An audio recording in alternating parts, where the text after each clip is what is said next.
নাজিম ফেরাদুনজার তৈরি করা ঘড়িঘর। আগে এটা সিরাজউদ্দৌলার না মির্জাফরের ফিফথ জেনারেশন। আগে যেমন হাত ঘড়ি ছিল না, ছিল পকেট ঘড়ি।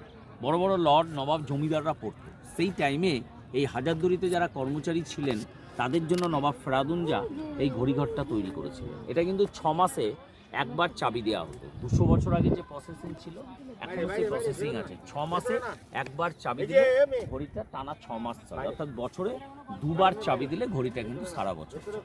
আগে 4টে ঘড়ি 4 দিকে ছিল, এখন 3 দিকে 3টে ঘড়ি নেই, একটা ঘড়ি আছে কিন্তু চলছে। ঘড়ির কাঁটাটা হচ্ছে ব্রোঞ্জের।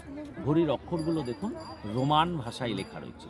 এটা তৈরি হয়েছে 1838 সালে। তৈরি করেছিলেন নবাব নাজিম ফেরাদুনজা, যিনি হাজারদুয়ারি তৈরি করেছেন।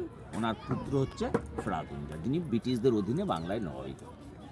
আর এপাশে দেখুন একটা সাদা রঙের মসজিদ দেখা যাচ্ছে।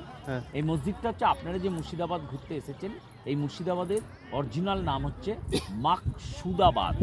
নবাব মুর্শিদ কুলি খাঁ হচ্ছে মুর্শিদাবাদ তথা বাংলার প্রথম নবাব। সেই মুর্শিদ কুলি খাঁর ওয়াইফের নাম হচ্ছে নৈসুরু বানু বেগম। এটা হচ্ছে নৈসুরু বানু বেগমের সমাধিস্থল। নবাব মুর্শিদ কুলি খাঁর নামেই মাকসুদাবাদ থেকে শহরের নাম হয়েছিল মুর্শিদাবাদ।